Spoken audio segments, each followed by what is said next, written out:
இனிமே கண்ணை மூடிட்டு கடலை எண்ணெய் வாங்கலாம்.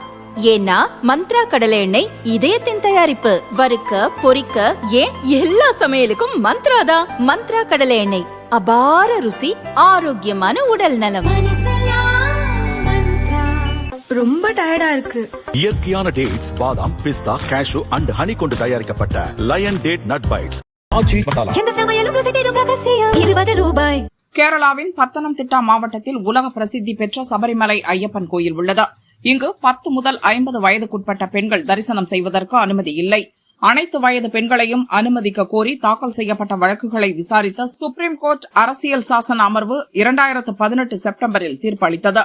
சபரிமலை கோயிலில் அனைத்து வயது பெண்களும் வழிபடலாம் என அதில் கூறப்பட்டது. இதைத் தொடர்ந்து கேரளா முழுதும் போராட்டங்கள் வெடித்தன. தீர்ப்பை எதிர்த்து 60க்கும் மேற்பட்ட சீராய்வு மனுக்கள் தாக்கல் செய்யப்பட்டன.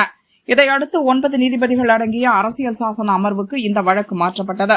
தற்போது சுப்ரீம் கோர்ட் தலைமை நீதிபதி சூரியகாந்த், நீதிபதிகள் ஜாய்மால்யா பாக்சி, விபுல் எம் பஞ்சோலி உட்பட 9 நீதிபதிகள் அமர்வில் விசாரணையில் உள்ளது. சபரிமலை மட்டுமல்லாது மசூதிகளில் பெண்கள் அனுமதி மற்றும் பார்சி பெண்களுக்கான உரிமைகள் குறித்தும் இந்த அமர்வு ஆய்வு செய்து வருகிறது. கடந்த பிப்ரவரி மாதம் நடந்த விசாரணையின் போது ஏப்ரல் 7 முதல் சபரிமலை விவகாரம் குறித்து விசாரிக்கப்படும் என தெரிவிக்கப்பட்டது. அதன்படி ஏப்ரல் 7 முதல் 9 வரை சபரிமலை தீர்ப்பை மறு ஆய்வு செய்ய கோருபவர்கள் மற்றும் அவர்களுக்கு ஆதரவான தரப்பினரின் வாதங்கள் கேட்கப்படும். ஏப்ரல் 14 முதல் 16 வரை மறு ஆய்வை எதிர்ப்பவர்களின் வாதங்கள் கேட்கப்படும். ஏப்ரல் 21 பதில் வாதங்கள் வைக்கப்படும். ஏப்ரல் 22 இறுதி வாதங்களுடன் விசாரணை நிறைவடையும் என நீதிபதிகள் அறிவித்தனர். அதன்படி சபரிமலை வழக்கில் மத்திய அரசு தன் நிலைப்பாட்டை தெளிவுபடுத்தியுள்ளது. சபரிமலை கோயிலில் கட்டுப்பாடுகளை தொடர்ந்து நீட்டிக்க வேண்டும் என மத்திய அரசு வலியுறுத்தியுள்ளது.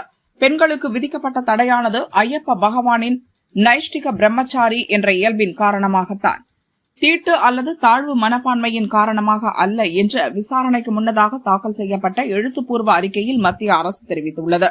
பெண்களை நுழைய அனுமதிப்பது இங்குள்ள வழிபாட்டு முறையின் தன்மையையே மாற்றிவிடும். அரசியல் அமைப்பால் பாதுகாக்கப்படும் சமய பன்முகத்தன்மையை சிதைப்பதாக அமையும்.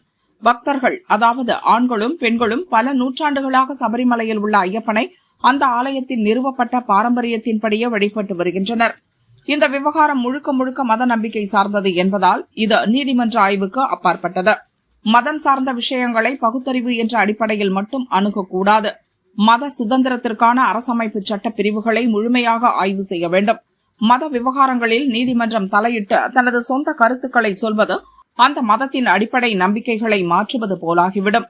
மத நூல்களுக்கு விளக்கம் அளிப்பதற்கோ அல்லது இறையியல் சார்ந்த கேள்விகளுக்கு தீர்ப்பளிப்பதற்கோ நீதிபதிகளுக்கு தகுதி இல்லை என மத்திய அரசின் சார்பில் ஆஜரான solicitor general Tushar Mehta supreme கோர்ட்டில் தெரிவித்துள்ளார்.